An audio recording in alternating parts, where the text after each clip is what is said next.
এই সময় যদি আপনার কাছে একটা ডুয়াল কারেন্সি মাস্টার কার্ড অথবা ভিসা কার্ড না থাকে তাহলে কিন্তু আপনি অনেক পিছিয়ে আছেন। কারণ একটা ডুয়াল কারেন্সি মাস্টার কার্ড থাকলে আপনি ইন্টারন্যাশনাল সকল পেমেন্ট করতে পারবেন। পৃথিবীর যে কোনো প্রান্ত থেকে কেনাকাটা করতে পারবেন অথবা ফেসবুক বুস্টিং, ইউটিউব বুস্টিং সকল ধরনের কাজ করা যায়। কিছুদিন আগে আমি একটা ভিডিও তৈরি করছিলাম কিভাবে আপনারা ফ্রিতে একটা মাস্টার কার্ড খুলবেন। যেহেতু ওটা ফ্রি ছিল, ফ্রির জন্য দেখা যায় অনেকে মাস্টার কার্ড খোলার পরে কারো কাছ থেকে মাস্টার কার্ড নিয়ে গেছে এবং পেমেন্ট করতে গেলে বিভিন্ন ঝামেলার সম্মুখীন হন। তো আজকের পেজে আমি আপনাদের দেখাবো কিভাবে একটা ভালো জায়গায় একটা ভিসা কার্ড খুলবেন এবং ওই ভিসা কার্ডের মাধ্যমে আপনারা ইন্টারন্যাশনাল সকল পেমেন্ট করতে পারবেন এবং খুব সহজে সেটা রিসার্চও করতে পারবেন। তো এই ভিসা কার্ডটা খোলার জন্য আমি পিন কমেন্টে একটা লিঙ্ক দিয়ে রাখছি। এই লিঙ্কটার উপরে ক্লিক দেবেন। ক্লিক দেওয়ার সাথে সাথে আপনাদের এই রকমের একটা পেজে নিয়ে আসবে।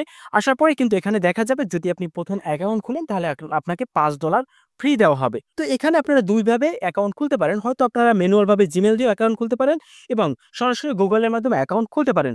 যদি আপনারা জিমেলের মাধ্যমে অ্যাকাউন্ট খুলেন তাহলে অবশ্যই আমার স্ক্রিনে দেওয়া এই রেফার কোডটা ব্যবহার করবেন। মূলত যদি আপনারা এই রেফার কোডটি ব্যবহার করে অথবা এই লিঙ্কে অ্যাকাউন্ট তৈরি করেন তাহলে আমি একটা রেফার কমিশন পাবো। তো এই কমিশনটা দিয়ে আমি একটা অ্যাডমিন রাখবো আমার পেজে। ওই অ্যাডমিনের কাছে যদি আপনারা মেসেজ দেন তাহলে এই কার্ড সম্পর্কে সকল সমস্যার সমাধান পাবেন এবং যদি আপনাদের ডলারও দরকার হয় তার থেকে খুব সহজভাবে আপনারা কিনতেও পারবেন।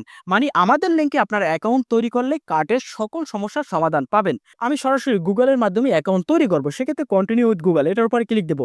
আমার ফোনের সমস্ত জিমেল চলে আসবে। এখান থেকে আমি যে জিমেলটার আইডি পাসওয়ার্ড জানি সেই জিমেলটার উপরে ক্লিক দিয়ে দেবো। তারপর কনফার্ম উপর ক্লিক দেবো। দেওয়ার সাথে সাথে কিন্তু আমার অ্যাকাউন্ট খোলা কমপ্লিট হয়ে যাবে। তো এখান থেকে দেখুন গুগল প্লে এটার উপরে ক্লিক দেবো। দেওয়ার পরেই কিন্তু প্লে স্টোরে নিয়ে আমাদের এই অ্যাপ্লিকেশনটি দেখাবে। তো এই অ্যাপ্লিকেশনটি আপনাদের ফোনে অবশ্যই ইনস্টল করতে হবে। ইনস্টল করার পরই এটাকে ওপেন করে নিব। এখানে যেহেতু আমরা অ্যাকাউন্ট আগে খুলে ফেলছি সেক্ষেত্রে এখন আমরা লগ ইন করবো। নিচে লগ ইন এটার উপরে ক্লিক দেবো। দেওয়ার পর নিচে যেহেতু আমরা গুগল দিয়ে খুলছিলাম সেক্ষেত্রে এখানে নিচে যে গুগল আছে এটার উপরে ক্লিক দেবো। দেওয়ার পরে কিন্তু অটোমেটিক এই অ্যাকাউন্ট আমার লগ ইন হয়ে গেছে এবং আমাকে $5 তারা বোনাস দিছে। তো এখন গেট স্টার্ট এটার উপরে ক্লিক দেবো। ক্লিক দেওয়ার পরই এই অ্যাকাউন্টটা আমাদের ভেরিফাই করতে হবে।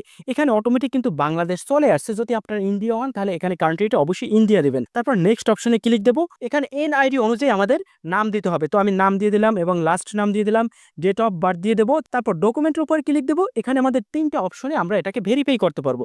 তো আমি আইডি কার্ড দিয়ে দেবো। তারপর নিচে এখানে আমাদের এনআইডি কার্ডের যে নাম্বারটি সেটি দিয়ে নেক্সট অপশনে ক্লিক দেবো, কনফার্ম করে দেবো। এখন আবার পুনরায় আমরা এটাকে ভেরিফাই করবো। সেক্ষেত্রে উপরে যে ভেরিফাই আছে এটার উপরে ক্লিক দেবো। তো এখানে আমাদের মোবাইল নাম্বার অ্যাড করতে হবে। সেক্ষেত্রে এখানে বাইন্ড এটার উপরে ক্লিক দেবো। সাথে সাথে আমাদের ইমেলে একটা কোড চলে যাবে। তো কোডটা কপি করে সরাসরি এখানে আমরা পেস্ট করে দেবো। তারপর নেক্সট অপশনে ক্লিক দেবো। এখানে আমাদের মোবাইল নাম্বার দিতে হবে। তো আমাদের ওপেন আছে এমন একটি মোবাইল নাম্বার এখানে দিয়ে দেবো। এখানে যে মোবাইল নাম্বারটি ব্যবহার করব অবশ্যই জিরো ছাড়া নাম্বার ব্যবহার করব। তো আমি জিরো ছাড়া এখানে নাম্বার দিয়ে দেবো। তারপর নেক্সট অপশনে ক্লিক দেবো। এখানে কিন্তু আমাদের এসএমএস যাবে। তো আমরা কোথায় এসএমএস পাঠাতে চাচ্ছি, উপরে হোয়াটসঅ্যাপ আছে এবং নিচে এসএমএস আছে। তো আমি হোয়াটসঅ্যাপে পাঠাবো। সেক্ষেত্রে হোয়াটসঅ্যাপের উপর ক্লিক দেবো। সাথে সাথে আমাদের হোয়াটসঅ্যাপে কিন্তু কোড চলে যাবে। হোয়াটসঅ্যাপ থেকে আমি কোডটা কপি করে নেব। কপি করে সরাসরি এখানে পেস্ট করে নেক্সট অপশনের উপরে ক্লিক দেবো। এটা ভেরিফাই হয়ে যাবে। এখন আমাদের কিছু ডকুমেন্ট এখানে আপলোড দিতে হবে। তো ডকুমেন্ট আপলোড দেওয়ার জন্য এখানে ভেরিফাইয়ের উপর ক্লিক দেবো। তারপর কন্টিনিউর উপর ক্লিক দেবো। এখানে আমাদের এনআইডি কার্ড আপলোড দিতে হবে এবং আমাদের ফেস দিতে হবে। এখন আবার পুনরায় আমরা কন্টিনিউর উপরে ক্লিক দেবো। আইডি কার্ড আছে এটার উপরে ক্লিক দেবো।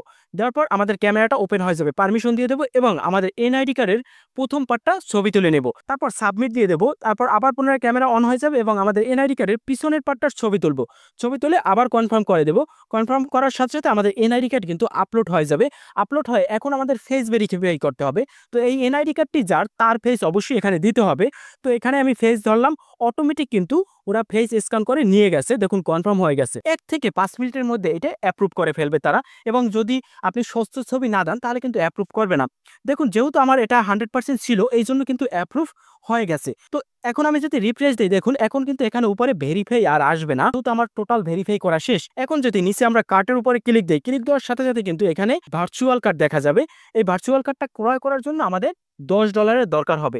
পাশে আছে ফিজিক্যাল কার্ড। এই ফিজিক্যাল কার্ডটাও কিন্তু আমরা চাইলে $100 দিয়ে কিনতে পারি। যদি $100 দিয়ে কিনেন আপনার ঠিকানায় এই কার্ডটি সরাসরি পাঠিয়ে দেওয়া হবে এবং আপনি পৃথিবীর যে কোনো এটিএম বুথ থেকে এই কার্ডটি দিয়ে টাকা উঠাতে পারবেন এবং ইন্টারন্যাশনাল যে কোনো জায়গায় এই কার্ডটার মাধ্যমে পেমেন্ট করতে পারবেন। কিন্তু আমাদের এই ফিজিক্যাল কার্ডটির দরকার নাই। এটা কিন্তু কিনতে দামও বেশি এবং খরচ বেশি। আমরা ভার্চুয়াল কার্ড কিনবো। সেক্ষেত্রে ভার্চুয়াল কার্ডের উপরে ক্লিক দেবো। এইটা কেনার জন্য আমাদের $10 দরকার হবে। আমরা ফ্রিতে কিন্তু $5 এখানে পাইছিলাম। তো এখানে আরও আমাদের $10 রিচার্জ করে এই কার্ডটি কিনতে হবে। তারপর আমরা ওই $5 এই কার্ডটার মাধ্যমে যে কোনো জায়গায় পেমেন্ট করে ব্যবহার করতে পারবো। হতে পারে ফেসবুক, হতে পারে আলিবাবা অথবা অ্যামাজনে কোনো কিছু ক্রয় করার জন্য। তো এখন আমরা এটায় টাকা রিচার্জ করব। এখানে যদি আমি ইউএসডিটি এটার উপর যদি ক্লিক দেই, ক্লিক দেওয়ার পর এখানে আমার $5 আছে দেখা যাবে। এখানে আমরা ইউএসডিটি দিয়ে এখানে ইন্টারন্যাশনাল পেমেন্ট করতে পারবো। সেক্ষেত্রে ইউএসডিটি এটার উপরে আমি ক্লিক দেবো। এখানে আমরা যে কয়টার মাধ্যমে টাকা রিচার্জ করতে পারবো সব এখানে চলে আসবে। যদি আপনাদের এখানে কোনো অ্যাকাউন্ট থাকে সেই অ্যাকাউন্টের মাধ্যমে রিচার্জ করতে পারেন। আপনারা চাইলে অনচেইনের মাধ্যমে বাইবিট, বিটগেট এছাড়াও অন্যান্য ক্রিপ্টোকারেন্সির মাধ্যমে রিচার্জ করতে পারেন। কিন্তু আমার কাছে সবথেকে ভালো হয় বাইন্যান্স পের মাধ্যমে। তো আমি বাইন্যান্সের মাধ্যমে রিসার্চ করব। সেক্ষেত্রে বাইন্যান্স পে এই অপশনে ক্লিক দেবো। আর এখানে যদি আপনারা রিসার্চ করতে চান অবশ্যই আপনার বাইন্যান্স অ্যাকাউন্ট থাকতে হবে এবং আপনার বাইন্যান্স অ্যাকাউন্টে ডলার থাকতে হবে। তো কিভাবে বাইন্যান্স অ্যাকাউন্ট খুলতে হয় এবং কিভাবে P2P করে ডলার কিনতে হয় সেই বিষয় নিয়ে ইউটিউবে যদি আপনারা সার্চ দেন তাহলে অসংখ্য ভিডিও পাবেন। অবশ্যই বাইন্যান্স অ্যাকাউন্ট খুলে সেই অ্যাকাউন্টে আপনারা ডলার ভরে নেবেন। তো আমার বাইন্যান্স অ্যাকাউন্টে অলরেডি ডলার আছে। আমি 10.2 এই ডলারটা রিচার্জ করব। তারপর নিচে যে টপ আপ এই অপশনে ক্লিক দেবো। এখানে কনফার্ম ফর ক্লিক দেবো। ক্লিক দেওয়ার পর আমার ইমেলে একটা কোড চলে যাবে। আমি এখানে কোডটা দিয়ে কনফার্ম করে দেবো। ব্যাস আমার এই বাইন্যান্স থেকে টাকাটা এখানে রিচার্জ হয়ে যাবে। এখন আমি যদি ব্যাক দিই, ব্যাক দিয়ে এখানে যদি রিফ্রেশ দিই দেখুন আমার কিন্তু $15 চলে আসছে। এখানে ডলার রিচার্জ করা হয়ে গেছে। তো এখন আমি কার্ড কিনবো। তো কার্ড কেনার জন্য এখানে কার্ডের উপর ক্লিক দেবো। তারপর ভার্চুয়াল কার্ড কিনবো। এখানে অ্যাপ্লাই কার্ড এটার উপরে ক্লিক দেবো। এখানে বিলিং অ্যাড্রেস অ্যাড করতে হবে। সেক্ষেত্রে প্লাস অপশনের উপরে ক্লিক দেবো। এখানে আমাদের ভোটার আইডি কার্ড অনুযায়ী নাম যাবতীয় তথ্য দিতে হবে। তো প্রথমে নাম দেওয়া আছে, তারপর কান্ট্রি কিন্তু অটোমেটিকই নিয়ে নিছে। তারপর হচ্ছে অ্যাড্রেস, আপনার ঠিকানাটা যে জায়গায় সেই জায়গায় দিবেন। তো আমার ঠিকানা বরিশাল সদর, বরিশাল। তো সেই ঠিকানাটা দিয়ে দেবো। তারপর যে অ্যাড্রেস লাইন 2 এখানেও আপনার ঠিকানাটা দিয়ে দেবেন। তারপর আপনার বিভাগ কোথায় সেটা দিয়ে দেবেন। আমার বরিশাল, বরিশাল দিয়ে দেবো। তারপর সিটি, আপনার সিটি কোথায়, যদি ঢাকা হয় ঢাকা দিবে। তো আমি সিটি দিয়ে দিছি। তারপর সর্বশেষ জিপ কোডটা দিতে হয়। তারপর সেভ অপশনে ক্লিক দেবো। কনফার্মের উপর ক্লিক দেবো। এই বিলিং অ্যাড্রেস অ্যাড হয়ে যাবে। তারপর পের অপশনের উপর ক্লিক দেবো। পে দেবো। সাথে সাথে কিন্তু এখানে আমার পেমেন্টটা কমপ্লিট হয়ে যাবে এবং এখানে একটু লোড নেবে। এখানে 1 থেকে 5 মিনিট সময় লাগতে পারে। তো আমি এখান থেকে ব্যাক দেবো। দেখুন অলরেডি আমার $10 কেটে নিছে কার্ডের জন্য। তো এখন যদি আমি কার্ডের উপর আবার পুনরায় ক্লিক দেই, ক্লিক দেওয়ার পর দেখুন আমার কার্ড দিয়ে দিয়েছে। এখন ভিউ কার্ড এই অপশনে ক্লিক দেবো। ক্লিক দেওয়ার পরই এই রকমের কার্ড চলে আসবে।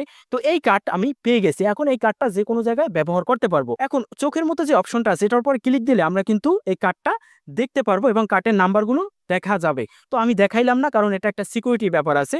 তারপর পাশে আছে ফ্রিজ, এই অপশনে ক্লিক দিলে কার্ডটা কিন্তু ফ্রিজ হয়ে যাবে। অনেক সময় যদি নাম্বারটা কেউ জেনে যায় তাহলে কার্ডটা যদি ফ্রিজ করে রাখেন তাহলে কোনো পেমেন্ট হবে না। তারপর এখানে আছে লিমিট, লিমিটের উপর ক্লিক দিয়ে আপনারা এখানে লিমিট দিয়ে রাখতে পারেন যে $100 পর্যন্ত পেমেন্ট হবে। তারপর অটোমেটিক কার্ডটায় পেমেন্ট হবে না। তারপর সর্বশেষ আরও হচ্ছে সেটিং, সেটিংয়ে গিয়ে আপনারা চাইলে কার্ডের বিলিং অ্যাড্রেস ঠিক করতে পারেন। এখানে কার্ডের যাবতীয় তথ্য পাবেন যেগুলো আপনারা ম্যানুয়ালভাবে চেঞ্জ করতে পারবেন। তো আমি এখন এখান থেকে ব্যাক দেব। ব্যাক দেওয়ার পর কার্ডের উপর ক্লিক দেবো। কার্ডের পিছনের পার্টটা চলে আসবে। তো এভাবে আপনারা চাইলে এই কার্ডটা কিনে ব্যবহার করতে পারেন। আর এই কার্ডটা যদি একবার কিনেন তাহলে কিন্তু আপনার 5 বছরের কোনো কার্ডের চার্জ দিতে হবে না। আর এটার জন্য মাসিক কোনো চার্জ নাই, একবারই আপনার থেকে $10 নেওয়া হবে। তো আমি বলবো এই কার্ডটা আপনারা খুলে রাখেন, ওদের সার্ভিস খুবই ভালো। আপনি যদি পেমেন্ট দেন সাথে সাথে পেমেন্টটা নিয়ে নেবে।